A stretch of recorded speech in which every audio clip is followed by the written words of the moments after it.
Zdravo svima, dobrodošli u još jednu epizodu According to Christina podcasta. Ovo je zapravo prvi podcast koji ja snimam posle posla, tako da uprkos temi podcasta ja sam zapravo organizovana i posle posla, ne samo na poslu, ali o tome malo kasnije. Nova godina, stara ja. Srećna nova godina svima. Ukoliko ste odlučili da u ovoj novoj godini budete bar malo produktivniji, na pravom ste mestu sada sa ovom epizodom. Od kada sam dovoljno odrasla da shvatim šta zapravo valja za mene, ja sam odlučila da radim pametnije, a ne više, odnosno što bi rekli stranci, work smarter, not harder. Sad, da li to uvek tako izgleda, da li je to moguće, to je diskutabilno, ali to je nešto čemu ja svakako težim. Pa hajde da vidimo kako ja mogu da vam pomognem da budete organizovani više na poslu, koja su moja iskustva, kako ja primenjujem ovu veoma pametnu izreku i slično. Znači, u ovoj epizodi podcasta očekuje vas pregled tradicionalnih alata, znači nekih alata na koje smo svi navikli i koji su vam zaista pristupačni, koje možete upotrebiti radi postizanja veće efikasnosti rada na poslu, zatim koji su digitalni alati odlični u istu svrhu, kao i to da li je ovaj proces bolje organizacije jednokratan ili zapravo traje i da li je to nešto na čemu vi treba konstantno da radite. Znači, napravite sebi neku šolju jake kafe ili čaja i krećemo. Prvo nešto da kažemo o tradicionalnim alatima za organizaciju na poslu. Pod tim podrazumevam sve ono nešto što je konvencionalno, što dosta nas ima u kancelarijama ili kod kuće. To je nešto na što smo i mi navikli da koristimo ili nam tu stoji, a mi nešto nismo upotrebljivali, ali uglavnom dostupno nam je čak i u bilo kakvim knjižama i slično, može nam zaista pomoći da se bolje organizujemo. Znači, ja sam izdvojila nekoliko stvari, to su dobar poslovni planer, neka sveska za beleške, markeri i color coding, kada već pričamo o markerima, kao neka tehnika, i sticky notes, odnosno oni stikeri na koje može da se piše. Znači, to su neka 4, da kažem, alata koji su svima dostupni i koje možemo iskoristiti za bolju organizaciju na poslu. Kada je reč o planerima, jedna od prošlih epizoda podcasta je bila na temu kako se koristi planer. Znači, tu sam detaljno baš opisala kako ja koristim planer u različite svrhe, kao privatni, kao poslovni, kao planer finansija i slično, pa vam preporučujem da pre svega detaljno preslušate taj podcast ako niste sigurni šta vi zapravo da stavite u taj planer koji ste kupili. Sljedeća stavka bila bi sveska za beleške. Ja ću kratko prvo dok prođem kroz ovo, pa ću onda malo detaljnije. Sveska za beleške je znači nešto odvojeno od planera i mislim da može da vam bude korisno za neki, što se kaže, brain dumping, odnosno da i stresete neke vaše ideje i nešto što vam je trenutno na pameti, može da vam doprinese kasnije u nekom kreativnom radu ili slično, ili bar nešto da zapišete što vam neko na brzinu kaže čisto da ne biste zaboravili, a nije vam planer pri ruci ili slično. Znači, u tu svrhu možete koristiti neke blokove za pisanje, isto nije loše, ili možda neki digitalni ekvivalent, ali sada se još držimo tradicionalnih alata. Sljedeća stvar su neki markeri koji mogu biti fluorescentni ili u posljednje vreme ima oni moderni pastelni boja koji su meni iskreno mnogo prijatniji za oči, tako da se ja trudim da nabavim te i postoje te sticky notes na kojem, ti stikeri na kojima može se piše. Što se tiče planera, već sam rekla da bi možda bilo najkorisnije da preslušate taj moj stariji podcast, a imate i gomilu tekstova na mom blogu o tome. Znači, ja koristim planer već godinama u različitim oblicima, i kupovne i pravljene i nedeljne i dnevne i svakakve razne neke vrste. Ono što za mene funkcioniše trenutno je nedeljni planer gde imam na početku pregled celog meseca gde pišem zadatke ili rokove i to je zapravo odlično zato što sve imate pred sobom. Planeri su super zato što možete da ih ponesete na sastanke, možete da ih ponesete recimo ako radite na relaciji kuća, kancelarija, pa možete da prenesete bukvalno ono što vam je najvažnije.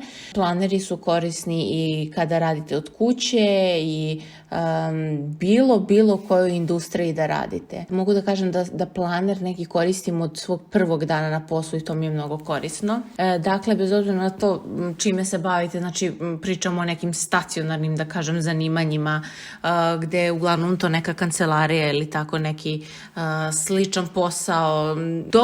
Dobar je za organizaciju obaveza u dosta industrija, znači bilo da se bavite marketingom kao ja ili recimo ako ste bankar sigurno imate neke svoje dnevne obaveze i neke, ne znam, briefove sa sastanaka, beleške, i čak i ako ste nastavnik i slično, mislim da je zaista dobar planer ima široku primjenu.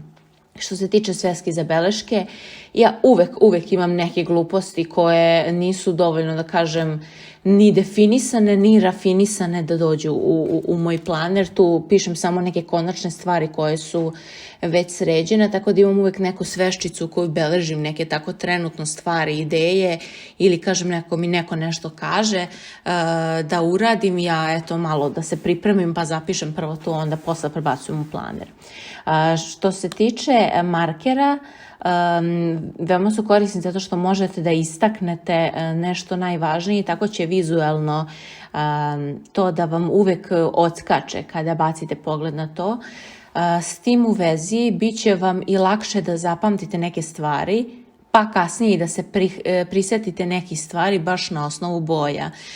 U principu to i čini suštinu tehnike color codinga, odnosno ajde da kažem na srpskom neko kodiranje po osnovu boja. Reč je o tome da da nekim zadacima koji su nekako grupisani da im pridružite neku boju i posle kada vidite, znači to vizualno vam je odmah podeljeno šta je šta i znate zašta vam koliko treba, vidite šta je šta, koji zadatak vam je gde, baš na osnovu boje. Kako bi to izgledalo u praksi, recimo. Na primjer, ako ja na svojoj listi dnevnih obaveza imam zelenom bojom sastanke označene, markerom, a roze neke izveštaje recimo koje treba da uradim. I ja recimo kada pogledam, znači ja zapišem listu obaveza za sutra i ja sutradan kad dođem na posao ja automatski vidim imam toliko sastanaka, imam toliko izveštaja da uradim, evo kako ću se rasporediti, da li možda može nešto da se pomeri sledeći dan, da li nešto može da se delegira i slično. Znači tako to otprilike se radi, znači prosto da vi lakše vizuelno zapamtite i da se prisetite, znači to se može primijeniti kod nekog učenja i slično, ali kažem recimo mnogo je fino color kodovati obaveze jer onda imate zaista super prikaz toga. Znači, to je ta neka tehnika koja vam može pomoći. Što se tiče sticky notesa, poznati su oni post-it notesma da u principu ne morate da koristite to, možete bilo kakve neke stikere koji su zgodni za pisanje. Zašto koji su zgodni za pisanje? Mislim, ako koristite čisto dekorativne, oni su super da nešto istaknete ili obeležite i slično, ali oni po kojima može da se piše su prava stvar. Ako znači imate te post-it koji su otprilike najkvalitetniji, po njihovom uzoru su sve kasnije pravili. Njih imate u raznim bojama, jako su kvalitetni, baš pravi post-it marka. Sad svi ostali koji su po njihovom uzoru, vidite šta vam gde odgovara. Moj vam je savjet da nađete nešto što ima iole pristojan lepak, da vam se ne odlepljuje i popada svuda redom, nego da to zaista ostane kod vas u tom nekom planeru ili na stolu i da uvek možete da se oslonite na to. Ono što je dalja preporuka, ako su vam baš ti sticky notes, ti najobičniji kvadratni, ružni ili vam se ne uklapaju, ne znam, u planer ili slično, mi što smo estete po prirodi, mi znamo kako to sve mora se uklopi i slično. Preporučujem vam stikere koji su pastelnih boja i koji su mat po površini. Znači oni nisu kao običan papir, već su nekako mat i po njima fino može da se piše. Njih možete kupiti kod svih, maltene svih proizvođača planera u Srbiji. Znači, neću sada da imenujem, ali ima zaista skoro svi imaju, ja mislim. To su ti neki stikeri, ima ih u različitim oblicima. I stvarno su super stvar. Recimo, ja volim da istaknem nešto što mi se svaki mesec ponavlja, tipa izveštaj neki ili recimo nešto na što posebno treba da obratim pažnju, neki newsletter ili neka obuka ili tako nešto. I ja to onda izdvojim sa tim stikerom i meni to automatski u onom mom kalendaru velikom i pregledu dosta ume da mi pomogne, ja to znam gde je šta. Ili recimo, ako u planeru mi fali malo nekog dodatnog mesta, pa ja onda nalepim taj moj stiker i dodam tu šta mi treba. Znači, to su neki bazični, da kažem, papirni i neki klasični elementi za pisanje koje možete da koristite. Naravno, ne računam hemijske olovke, obične, penkalo, šta već koristite, ali obratite pažnju da ako koristite markere, da to bude neka hemijska, da to baš ona najobičnija, da ne bude kao gel hemijska, preko nje ne valja baš marker, razmazat će vam se, isto važi za penkalo. Znači, to su prosto neke stvarčice koje su vam definitivno dostupne, znači definitivno čak i u najbližoj knjižari koja nije nešto previše snabdevena, imate tih stvari, a možda ih recimo niste koristili do tada. Mislim, savjetujem vam da probate, pa ćete vidjeti kako napredujete. Dalje možemo da nastavimo sa digitalnim alatima za organizaciju na poslu. Ja imam neke slične teme, neke aplikacije koje valja koristiti, to ću isto da vam linkujem da možete da pročitate. Tu sam ispominjala neke od ovih, jer evo sada kada gledam, ja 3 od ove 4, odnosno 2 od 4 sam spominjala, ali 3 od ove 4 koristim već godinama, znači preko 5 godina sigurno. Tako da to vam mogu linkovati da malo pogledate to, čisto da vidite i kako se moja upotreba toga menjala tokom godine i slično. Ovako, što se tiče digitalnih alata za organizaciju, postoje mnogi alati koji su namenjeni timskom radu, ali ovog puta ne pričamo o tome, znači ne pričamo o kao timskom komunikaciji, radu, project managementu, nego više o nečemu što možete vi koristiti za vašu produktivnost. Dosta ovih alata naravno možete koristiti za timski rad, ali ja pričam sad o njihovoj primjeni direktno za vas. Ti alati, znači postoji ih više, naravno ja sam izdvojila Asanu, Trello, Google Kalendar i Pinterest. Sad odakle Pinterest tu, to ćete vidjeti isto. Što se tiče Asana i Trello, mislim kad sam već tu, moram spomenem, oni nekome će delovati da je to baš slična stvar i da jedna menja drugu, međutim ja se tu i ne slažem, ja ih koristim baš zajedno. Što se tiče Asane, recimo ona ima jednu stvar, a to je mogućnost pisanja svojih to-do lista, znači osim što možete drugima dodeljivati zadatke, projekte i slično, možete i sebi.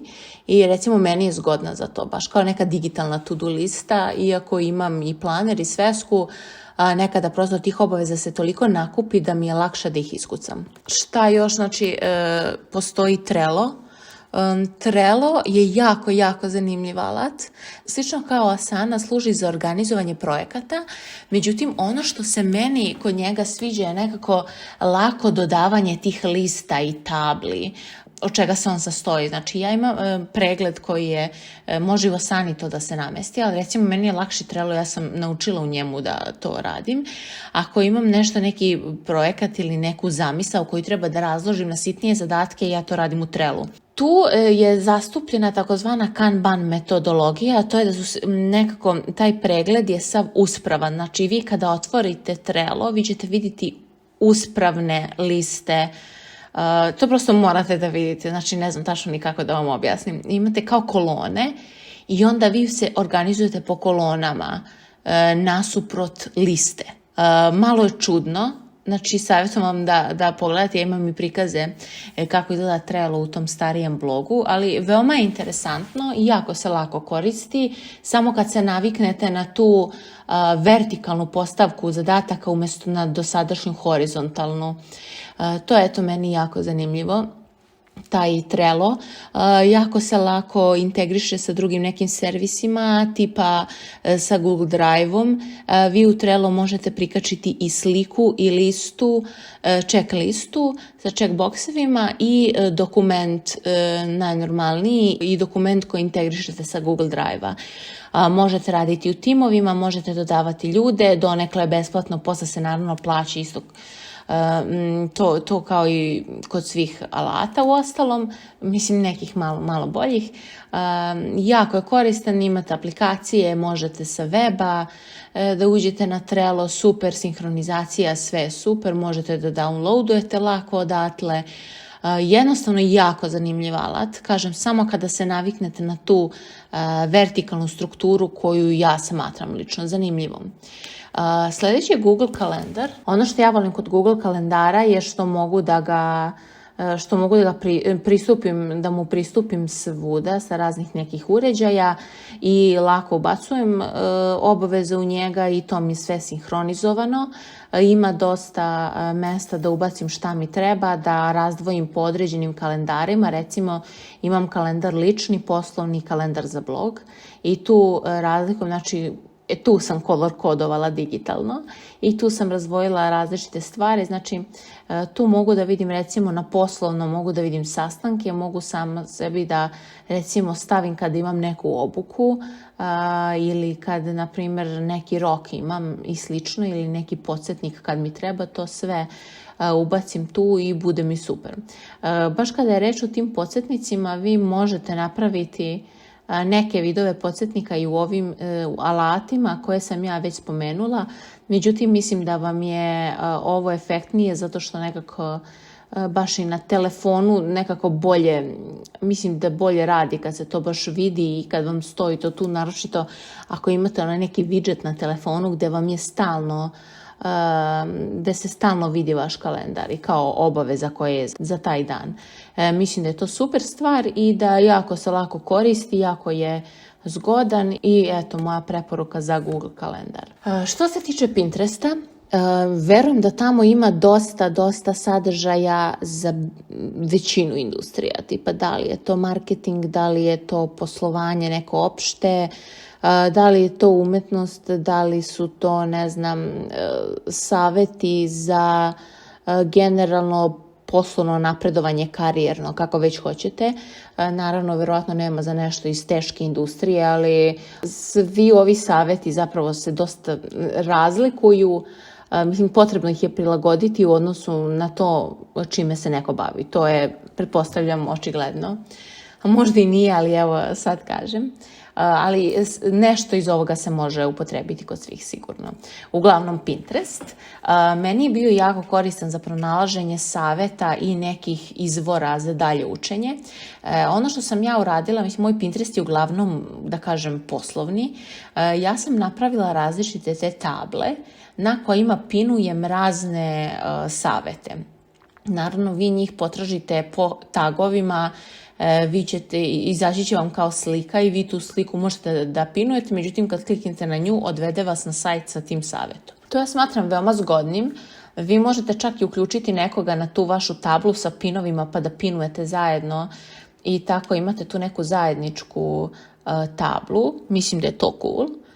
Može se koristiti na različite načine, kažem, možete i vi tamo nešto kačiti, ali kažem, ja sad pričam isključivo o ovoj organizacionoj nameni. Sad mislim, ok, ideje neke da pinujete ili saveti, ali kako to pomaže. Recimo, u zavisnosti od toga šta vam je posao, tu možete pronaći dosta ideja ili inspiracije. Nekada, znači, meni dovoljno samo nešto da vidim. Ja naravno nikad ne kopiram nešto, nego prosto posluži mi da sagledam drugačije nešto. Zato mislim da je Pinterest zgodan. Također zgodan i za praćenje nekih trendova, zato što ljudi tu dosta kače neke novitete i slično. Pronađete recimo ljudi iz industrije koje valja pratiti i eto, Eto vam zgodnih vesti. Eto, mislim, zanimljivo, ne znam da li je ikome Pinterest pao na pamet. On u principu posredno može vam pomoći da kada vam je potrebno nešto novo, neki savjet ili neka inspiracija, da to pronađete brzo u nekoj od svojih tabli, znači da organizujete te vaše ideje i slično i da ih čuvate i da prosto kada vam to zatreba vi znate gde je. Eto, recimo, zanimljiva je jedna ideja. Dolazimo do posljednjeg dela ovog podcasta, a to je zapravo da li to što smo organizovani na poslu, odnosno što želimo da budemo organizovani na poslu, da li je to izazov koji traje ili je to nešto trenutno. Znači, da li mi to kao kad se organizujemo, završimo s tim i to je to, ili zapravo moramo stalno da se trudimo oko toga. Mislim da je jasno otprilike šta je odgovor na to pitanje, ali hajde malo da prođemo redom. Prvo, htjela sam da se osvrnem na jednu stvar, a to je koliko je realno da imamo sistem za organizovanje koji ćemo svaki dan primjenjivati. Pa, mislim da u zavisnosti od toga kojim se poslom bavite, nije toliko realno da svaki put imate taj utvrđeni sistem, ovo pišete u planer, ovo pišete u svesku, ovo pišete na stikere i slično. Neki dani su više haotični od drugih i to ne možemo da poreknemo kojim god poslom da se bavimo. Nijedan dan nije, da kažem, isti. S tim u vezi mislim da je važno da postavite neki osnovni plan koji biste vi voljeli da pratite, odnosno neki osnovni sistem, pa plus minus. Znači, malo da odstupite od njega nije sporno, ne morate svaki dan i pisati u planer. Ako mislite da nemate dovoljno obaveza, možete recimo prebaciti se u svesku ili recimo jedan dan radite od kuće, imate samo jedan izveštaj da uradite, pa uopšte ni ne pišete u planer, pišete samo sebi to-do listu šta sve treba za taj izveštaj na Asanu. Eto, recimo, to je ideja kako to može. Mislim, zavisi, prilagodite svom danu, svom poslu, sezoni, zavisi ko se čime bavi i mislim da to bude korisno. Znači, samo treba da posmatrate to kao jedan fleksibilan sistem koji raste i tada će sve biti lakše. Treba, znači, se truditi da budete bolje organizovani i produktivni, ali ne po tu cenu da uključujete te neke korake ako vama nisu korisni. Znači, uvek isprobajte nekoliko stvari, recimo možda vam možda ne treba planer, možda vam je dovoljna sveska ili možda sve radite digitalno. Na meni je da vam predložim, a vi kad isprobate vi se odlučite. Ja imam taj neki svoj sistem koji sam utvrdila jer koristim planer dugo, ali ako to nije vaš cup of tea, onda probate slobodno s nečim drugim. Hoću samo da kažem da postoje opcije kako da budete bolje organizovani i da možda treba da ih probate. Što se tiče dalje same organizacije na poslu kao pojma i kako taj sistem izgleda i kako se primenjuje, naravno, kao što sam rekla, postoje razlike u organizovanju. Recimo, dosta velika razlika je između organizacije rada jednog freelancera i jednog zaposlenog u nekoj kompaniji. Znači, kada je reč o freelancerima, njihov način rada možda, mislim, svakako se malo razlikuje. Možda radni dan ne počinje u 9, nego u 12, pa se radi do 3 ujutro. To je samo primjer, neki imaju normalno radno vreme ako to požele. Znači, pričam u principu, ovdje može da malo potpadne kategorija remote workera, odnosno ljudi koji rade van kancelarije, odnosno od kuće ili na daljinu, ne mora biti od kuće, može da budu kafići ili, dobro, sad se ne putuje za vreme virusa, ali generalno neko može da radi i sa putovanja i slično, iz aviona, ali znate na šta mislim na ljude koji ne sede u konvencionalnim kancelarijama i nemaju takav posao. Znači, mislim da je kod njih isto moguće da budu efikasniji. Recimo, ja sam neko vreme radila kao freelancer, nekoliko puta po nekoliko meseci i tad sam imala planer.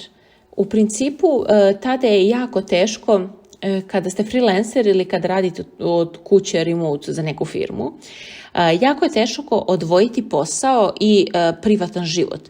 U smislu da vi sedite kući, ali da vi morate da radite. Sad neko vas zove, spremite ručak, ne znam, morate da operete kosu i tako nešto. I to su neki preseci do kojih ne bi došlo da ste vi u kancelariji.